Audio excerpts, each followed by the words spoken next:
여러분, 혹시 이런 이야기를 들어보신 적 있으신가요? 포도씨를 먹으면 맹장에 걸린다. 포도 껍질에는 농약이 많아서 먹으면 안 된다. 그리고 포도는 당도가 너무 높아서 당뇨 환자는 절대로 먹으면 안 된다. 이런 말 한 번쯤은 들어보셨을 겁니다. 달콤하고 새콤한 포도가 눈앞에 있어도 이런 소문이 떠올라 괜히 망설이신 적 있으시죠? 이거 먹어도 괜찮을까? 하는 마음 말입니다. 그런데 오늘 제가 드리는 말씀을 끝까지 들어보시면 아마 포도를 대하는 시선이 완전히 달라지실 겁니다. 왜냐하면 우리가 오해하고 있던 그 많은 소문들이 사실은 대부분 근거 없는 이야기이기 때문이죠. 먼저 포도씨 이야기부터 해볼까요? 많은 분들이 포도씨를 삼키면 맹장에 걸린다고 믿으셨습니다. 저 역시 어릴 적에 어른들께 그런 말을 들었던 기억이 있습니다. 그런데 의학적으로 맹장염은 포도씨 때문에 생기는 게 아니라고 합니다. 실제로는 대장 속 세균이나 염증, 음식물 찌꺼기 등 다양한 원인으로 발생하는 것이지 포도씨와는 무관하다는 겁니다. 오히려 포도씨에는 폴리페놀이라는 강력한 항산화 물질이 들어있어 우리 몸의 세포 노화를 늦추고 혈관을 깨끗하게 지켜주는 데 큰 도움이 됩니다. 다만 소화가 약하신 어르신들이나 이가 불편하신 분들은 굳이 씨를 삼키실 필요는 없고 그냥 뱉어내고 드셔도 괜찮습니다. 그 다음은 포도 껍질입니다. 까맣게 빛나는 껍질이 참 예쁘지만 농약이 많을까봐 두려워서 껍질을 벗겨 드시는 분들도 많으실 겁니다. 그런데 놀랍게도 포도 껍질을 흐르는 물에만 잘 씻어도 잔류 농약의 99% 이상이 제거된다고 합니다. 혹시라도 불안하시다면 유기농 포도를 고르시면 되고요. 중요한 건 껍질에야말로 안토시아닌이라는 귀한 항산화 성분이 가득 들어있다는 사실입니다. 껍질을 벗겨 먹는다는 건 사실 가장 귀한 영양을 버리고 계신 셈이지요. 마지막으로 당뇨 환자는 포도를 절대 먹으면 안 된다는 말, 과연 사실일까요? 포도의 혈당 지수는 약 5055 정도로 중간 수준에 해당합니다.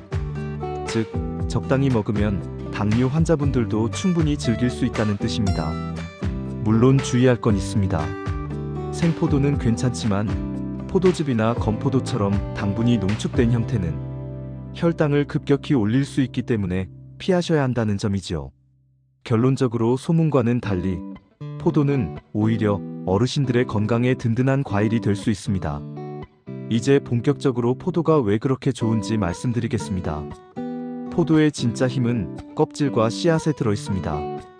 그 안에는 퀘르세틴, 레스베라트롤, 안토시아닌 같은 폴리페놀 성분이 풍부합니다. 이 성분들은 세포를 늙게 만드는 활성산소를 제거해 암과 치매를 예방하고 혈관을 젊게 지켜 심혈관 질환을 줄여줍니다. 특히 레스베라트롤은 레드와인의 건강 비밀로도 알려져 있는데 뇌세포를 보호하고 기억력을 유지하는 데 도움을 주기 때문에 나이가 들수록 꼭 필요한 성분입니다. 뿐만 아닙니다. 포도는 달콤하지만 식이섬유도 풍부해서 장운동을 돕고 변비를 예방합니다. 어르신들께 흔히 나타나는 장의 게으름을 자연스럽게 해결해주는 천연약과 같은 역할을 하지요.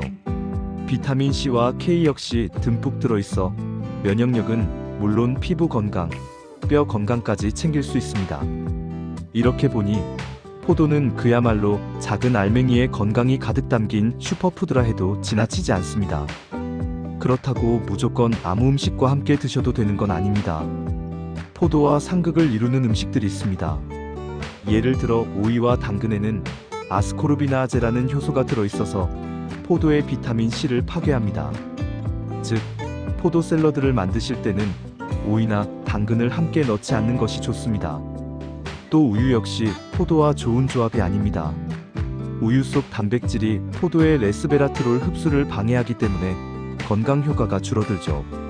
마지막으로 탄산음료와 포도를 같이 드시면 장내가스가 늘어나 속이 더부룩하고 소화불량이 올 수 있으니 피하시는 게 좋습니다. 반대로 포도의 건강 효과를 2배로 키워주는 음식도 있습니다.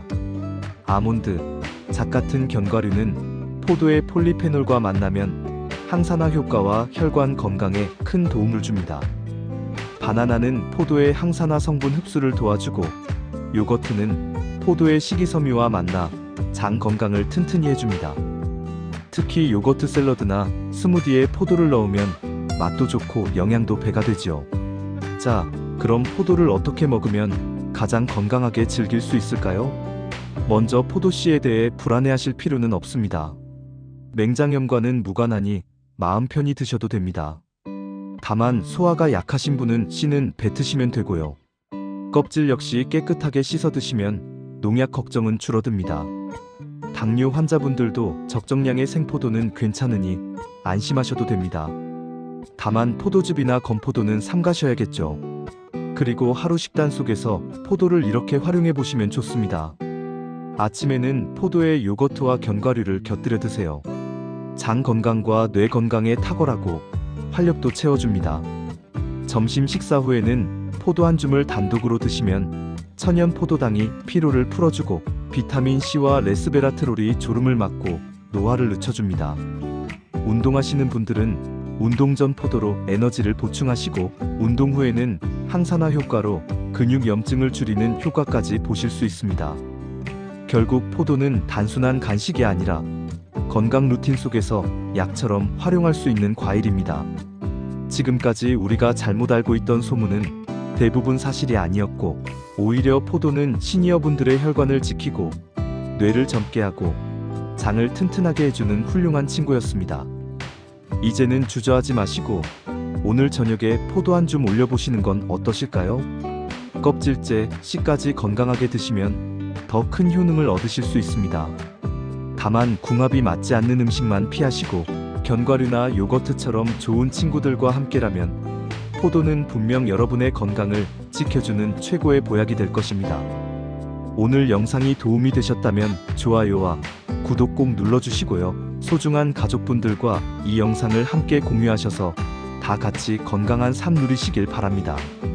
우리 시니어분들의 건강을 항상 응원합니다. 감사합니다.